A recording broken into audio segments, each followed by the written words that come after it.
सुबह सुबह गर्मा गर्म निहारी का नाश्ता स्वाद ही करवा देता है। और सुबह सुबह आप ये नाश्ता कर लें तो सारा दिन मज़ेदार गुजरता है, और साथ में नली आ जाए तो मज़ा ही दोबाला हो जाता है। तो ये रेसिपी तो सब अपने अपने तरीके से बनाते हैं, तो जैसे मैं बनाती हूँ वैसे मैं आपसे शेयर करने जा रही हूँ। तो ये देखिए जनाब, आपके मुंह में पानी आ रहा होगा ना देख के कि कितनी मज़ेदार निहारी है, ऊपर नली और उसके साथ में ये ऊपर अदरक मिर्चें जो उसके लज़ुमात हैं, क्या मज़ा देते हैं। तो आज हम चलते हैं जी अपनी रेसिपी की तरफ। हमें इसके लिए किन किन चीज़ों की ज़रूरत है, तो हमें चाहिए जी मिक, ठीक है, ये मिखें बोलते हैं इसको। ये बनती बीफ की है, बीफ की ज़्यादा करारी बनती है क्योंकि ये गोश्त ज़रा करारा होता है। और 3 पाव के करीब यानी कि 750 ग्राम मेरे पास गोश्त था मछली का जो जिसको क्या बोलते हैं, बोंग बोलते हैं ना, इसका गोश्त था। और 2 मिखें थी और 750 ग्राम गोश्त था। अदरक लहसुन का पेस्ट था, लहसुन का पेस्ट है, अदरक नहीं है इसके अंदर, ठीक है। लहसुन का 1.5 टेबलस्पून पेस्ट था। और ये मेरे पास ना 125 ग्राम चर्बी थी, यानी कि जो फैट होता है ना, वो आप जब गोश्त लेने जाएंगे तो आप उनको बोलेंगे तो वो आपको एक्स्ट्रा से फैट भी दे देते हैं। और तकरीबन 2 मीडियम साइज़ के ये प्याज थे जिनको मैंने स्लाइस कर लिया था, ठीक है। तो मिक्स आप देख सकते हैं कि इसके साथ भी काफ़ी मतलब गोश्त है, और अंदर भी इसके काफ़ी भरा पड़ा सारा कुछ सामान ना, जो हम बाद में शुरू में आपने देखा ना कि मैंने निकाला था। अच्छा जी, अब ये जो गोश्त के पीस है ना, आप चाहें तो बड़े भी रख सकते हैं, आप चाहें तो इनको सेंटर में से हाफ भी कर लीजिए। यानी कि ये इतना बड़ा पीस है ना, तो मैं इसको सेंटर में से हाफ कर दूंगी। जो मछली के पीस थे उनको भी मैंने सेंटर में से ऐसे हाफ कर लिया था। यानी बहुत छोटा पीस नहीं करना आपने, मतलब नॉर्मल साइज़ का पीस रखना है। जैसे कि कैसे क्या बताऊँ आपको, नज़र आ रहा है आपको कि ये इतने साइज़ की बोटी आपने कर लेनी है, ठीक है, ताकि वो इसका कुकिंग प्रोसेस भी थोड़ा कम हो जाएगा, क्योंकि अगर बहुत बड़ी बोटी होगी तो उसको पकाने में भी ज़्यादा टाइम लगेगा। तो इसलिए मैंने इसके साइज़ थोड़े छोटे कर लिए थे। अगर आप चाहें तो आप इसको थोड़ा सा मतलब जिस साइज़ में मछली का पूरा एक पीस होता है आप उस साइज़ में भी रख सकते हैं, नो प्रॉब्लम। तो उसके बाद जी हम डालेंगे इसके अंदर घी, क्योंकि अमूमन जो निहारी और इस तरह पाए होते हैं ना, वो ज़्यादा घी में इनका टेस्ट ज़्यादा अच्छा आता है। तो मैंने लिया था 1.25 कप के करीब घी लिया था। उसके बाद जो मेरे पास 125 ग्राम जो मेरे पास चर्बी थी, जिसको फैट बोलते हैं, वो थी। वो डाल के आपने ना इसको ब्राउन कर लेना है, यानी कि इसका कलर चेंज होना स्टार्ट हो जाए ना, तब तक आपने जो है ना इसको फ्राई करते जाना है घी के अंदर, ठीक है। आप चाहें तो ऑयल में भी बना सकते हैं, आप चाहें तो घी में भी बना सकते हैं, आपकी अपनी चॉइस है। लेकिन जो इसका ऑथेंटिक तरीका है ना, वो घी के अंदर बनती है, और ये चर्बी मस्ट जाती है। और यकीन करें कि इसके अंदर किसी किस्म की कोई स्मेल नहीं आती है कि आपको चर्बी की कोई स्मेल आएगी जैसे हम बाजार से निहारी खाते हैं, सेम वही इसका तरीका होता है, ठीक है। उसके बाद जो प्याज स्लाइस किए हुए थे वो हम डालेंगे। वो डालने के बाद हमने ना इसको लाइट सा कलर दे लेना है, ठीक है, ताकि जो है ना इसकी वो, एक तो ये सॉफ्ट होते हैं, सॉफ्ट होने से थोड़ा सा ज़्यादा कलर जो है ना हमने इसको प्याज़ों को देना। उसके साथ साथ ये जो हमारी चर्बी के थोड़े पीस बड़े थे ना फैट के, उसको हम थोड़ा सा साथ साथ छोटा कर लेंगे, ठीक है। छोटा करने के बाद वो साथ साथ वो भी फ्राई होते जाएंगे। उसको हमने ज़्यादा फ्राई इसलिए नहीं कर लेना क्योंकि जब हम प्याज के साथ करेंगे तो वो और हो जाएंगे। अगर हमको बहुत ज़्यादा पहले ही कर लेंगे तो वो प्याज के साथ तो फिर जल जाएंगे। तो इसलिए बस आपने उनको मीडियम ब्राउन करना है, और उसके बाद प्याज डालने के बाद वो साथ साथ भुनते भी जाएंगे, उनकी स्मेल भी ख़त्म हो जाएगी, और जो है ना वो फ्राई भी होते जाएंगे, ठीक है। तो चलें, जब तक मैं प्याज को फ्राई कर रही हूँ आप जल्दी से वीडियो को लाइक कर दें, चैनल पे नए हैं तो चैनल को सब्सक्राइब कर लें, और एक अच्छा सा कमेंट कर दें। तो ये देखें जी, अब हमारे प्याज काफ़ी हद तक अपना कलर चेंज कर चुके हैं। तो अब हम इसके अंदर अपना जो है ना मीट डाल देंगे, जो हमारे पास बोंग का गोश्त था। अब हम बस वो डालेंगे, और वो डालने के बाद आपने यहाँ जी इसकी भुनाई जो है ना वो अच्छे से करनी है, ताकि जो एक मीट की रॉ स्मेल होती है ना वो ख़त्म हो जाए आपकी, ठीक है। तो ज़रा हर गोश्त की, चिकन हो गया, मीट हो गया, ये जो बड़ा छोटा गोश्त होता है इसको आपको भूनने की ज़रूरत होती है। आप जितना अच्छा इसको भूनेंगे उतना ही मज़ेदार आपकी चीज़ बनेगी, जो भी आप बना रहे होते हैं। तो ये जी लहसुन का पेस्ट था, आप चाहें तो उसको ग्राइंड कर लें, चाहे तो कूट लें, जैसे आपकी मर्ज़ी है वैसे कर लें, कोई हार्ड एंड फास्ट रूल नहीं है इसके अंदर। तो ये जी मैंने कूट लिया था, तो उसको डाल के अब हमने तकरीबन जो है ना 15 से 20 मिनट तक इसको भूनते रहना है, ठीक है। उसके बाद ये जी डाला है मैंने 1.5 टीस्पून नमक डाला है। नमक आप अपनी मतलब हिसाब से डालना है कि कम ज़्यादा आप कर सकते हैं, ठीक है। उसके बाद ये जी 1 टीस्पून ही लाल मिर्च थी, 1 टीस्पून ही पेपरिका था, ठीक है, और आधा टीस्पून जो था ना वो हल्दी थी, ठीक है।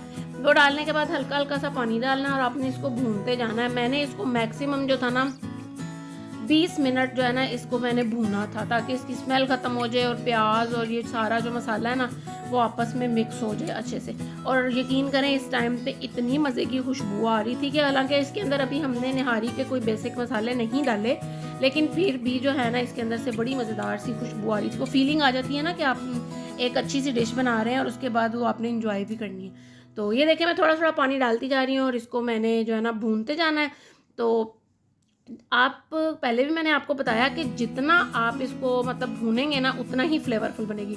तो अब इसके लिए किन किन मसालों की ज़रूरत है वो अब हम देख लेते हैं। ये है जी मेरे पास सूखा धनिया है 1 टेबलस्पून, और साथ में है जी दालचीनी की 2 स्टिक हैं छोटी छोटी, 8 से 10 अदद लौंग हैं, सौंफ है 1 टेबलस्पून, 1.5 टेबलस्पून काला ज़ीरा है, सूंड है, 1.5 इंच के 2 पीस थे, और साथ में ये है तेज़पात, और साथ में ये जायफल और जलवतरी का पीस है छोटे छोटे, और साथ में 10 से 12 अदद जो है वो सब्ज़ इलायची थी, आम ज़ीरा था, पिपली थी, और बड़ी इलायची और लौंग और काली मिर्चें थी। ठीक है, अब आपने इनका अच्छे से फाइन पाउडर बना लेना है, एक मोटा मोटा या दरदरा सा नहीं रखना, क्योंकि ये निहारी है या शोरबे में अगर आप इसको यूज़ करते हैं तो वो फिर मुंह में आता है तो अच्छे नहीं लगते। तो चलें जब तक ये इसका अच्छे से फाइन पाउडर बन रहा है आप मुझे बताएं कि आप ये वीडियो किस सिटी से देख रहे हैं, ताकि मैं आपका थैंक कर सकूं। तो ये देखें जी यहाँ पे हमारा मसाला जो है वो अच्छे से भुन रहा है। मैंने साथ साथ वो मसाला ग्राइंड कर लिया था जो मैंने अभी आपको दिखाया, और जो इसके अंदर सारे मसाले डाल दिए थे। हाँ जी, यहाँ पे मैंने पेपरिका यूज़ किया था जो मैंने आपको पहले बताया है, लाल मिर्च के साथ कलर के लिए। अगर आपके पास पेपरिका ना हो तो आप कश्मीरी लाल मिर्च भी डाल सकते हैं। तो यहाँ पे देखें जी मैंने जो मसाला ग्राइंड किया था उसका हाफ मसाला यानी 1.5 टेबलस्पून जो था ना वो मैंने अभी डाल दिया है। अभी डालने के बाद आपने इसके अंदर थोड़ा सा पानी डालना है और आपने इसको फिर से भूनना स्टार्ट कर देना है, यानी कि मसाले की जो पहले हमने मसाले डाले हैं वो और ये वाला मसाले अच्छे से कंबाइन हो जाए और इनका एक अच्छा सा अच्छी सी खुशबू आना स्टार्ट हो जाए। तो यहाँ पे मैं डालूंगी अब इसके अंदर, ये देखें जब इसका ऑयल सेपरेट होना स्टार्ट हो जाए, भुन भुन के इसकी मत वज जाए जिसको बोलते हैं तो फिर अब हम इसके अंदर डालेंगे जी फाइन आटा, जो हम घर में आम रोटियां बनाने के लिए यूज़ करते हैं ना, वो वाला आटा, जो गंदम का हो या खुला आप लेते हैं जो भी हो वो आटा आपने डालना है। हाँ जी, यहाँ अगर आपको लगे कि ये जी आटे की गुठलियाँ बन जाएंगी या कुछ ऐसा हो जाएगा तो ऐसा कुछ भी नहीं है। अगर आपको डर लगे तो आप इसको पानी में मिक्स करके डाल दीजिए, नो प्रॉब्लम। ये देखें मैंने डाला है, बिल्कुल मलाई की तरह हो जाएगा, इसमें कोई लम्स नहीं आएंगे, कोई मोटी मोटी गुठली नहीं बनेगी, कुछ भी नहीं होगा। थोड़ा थोड़ा पानी डालते जाना है और आपने इसको जो है ना भूनते जाना है। इतना भूनना है पानी डालने के साथ जब तक इसका ऑयल सेपरेट होना स्टार्ट हो जाएगा ना। तो जब ऑयल सेपरेट हो जाएगा तो समझ लें कि आटा भी आपका भुन गया है मसाले के साथ, और चिकन ये जो बीफ हमने डाला हुआ इसके साथ अच्छे से इसकी आटे की भी और मसाले की भी भुनाई हो चुकी हुई है। ठीक है, थोड़ा थोड़ा सा पानी डालते जाना है, जिस तरह 4 से 5 टेबल स्पून डालते जाएं। 5 से 7 मिनट के लिए आपने जो है ना इसको अच्छे से भून लेना। तो अभी आप देखेंगे कि जी इसका ऑयल सेपरेट होना स्टार्ट हो गया, तो फिर अब हम इसके अंदर पानी डालेंगे। आपने इतना पानी डालना है कि जितने में आपका जो है ना वो गोश्त गल जाए। अगर बड़े पीस हैं तो फिर पानी आपको ज़्यादा डालना पड़ेगा, अगर छोटे पीस हैं तो फिर थोड़ा डालना पड़ेगा। मैंने डाला था 1.5 लीटर पानी, यानी कि टोटल 1.5 लीटर पानी यूज़ हुआ था। तो यहाँ पे जी अगर आपको लगे कि आपने जल्दी में बनानी है, मतलब टाइम टेकिंग ज़्यादा हो जाता है, इस तरह से लेंथी हो जाती है कोई भी रेसिपी, तो आप इसको प्रेशर में भी बना सकते हैं। आपने जो है ना यूँ करना है कि आटा नहीं डालना, भून के पानी डाल के तो आपने इसको प्रेशर दे देना है। प्रेशर देने के बाद जब आपका गोश्त गल जाए, गोश्त को आपने निकाल लेना है और फिर आपने बीच में आटा डाल के उसकी मतलब जो उसका टेक्सचर है उसको थोड़ा सा गाढ़ा कर लेना है, फिर बीच में अपना गोश्त डाल के, तो बाकी प्रोसेस वही होगा जो आगे। ठीक है, तो ये टोटल जो है ना वो मैंने 1.5 लीटर पानी डाला था। डालने के बाद जब इसमें जोश आना स्टार्ट होगा तो फिर हमने इसको कवर करना है। हाँ जी, उससे पहले हमने वो वाली मिखें बीच में डाल देनी है। ठीक है, जो हमने पहले मैंने आपको दिखाई थी, ये देखें ये वाली मिखें हम बीच में डाल के, तो फिर अब हम इसको पकने देंगे। तकरीबन 10 मिनट के लिए इसको पकाया था, तो इसके ऊपर ना अच्छा सा जोश आना स्टार्ट हो गया था पानी में। तो फिर अब हम इसका फ्लेम स्लो करके ना, तो फिर हम जो है ना इसको पकने देंगे। तकरीबन 3 से 3-3.5 घंटे जो है ना लगे थे, जो हमारा गोश्त अच्छे से गल गया था। ठीक है, यानी कि इतना सॉफ्ट होना चाहिए कि आप इसको टच करें तो ये टूट जाए मतलब इतना सॉफ्ट होना चाहिए, फिर ही मज़ा आएगा। हार्ड बोटी होगी तो फिर मज़ा नहीं आता। तो ये देखें जी इसके ऊपर ये झाग आ गई है, कोई मसला नहीं है। और जो नीचे से इसमें आपको ऑयल नज़र आ रहा है, झाग इसकी खुद ही ख़त्म हो जाएगी और इसके ऊपर जो तरी है ना वो आ जाएगी। अब जी आप आगे जाके थोड़ा सा देखेंगे, वो क्लिप मुझसे थोड़ा सा मिस हो गया था, वो इसलिए क्योंकि वो मैं कैमरा ऑन करना ही भूल गई थी, तो इसके ऊपर जो तरी थी ना वो मैंने उतार ली थी। तो ये कंडीशन रही जी हमारी निहारी की तकरीबन 3.5 घंटे के बाद। तो यहाँ पे मैंने ना थोड़ा सा इसके अंदर आटा और यूज़ किया था, जब मतलब मेरा गोश्त गल गया था ना, तो मैंने इसके अंदर 2 टेबलस्पून आटा और डाल के तो फिर इसको पका लिया था।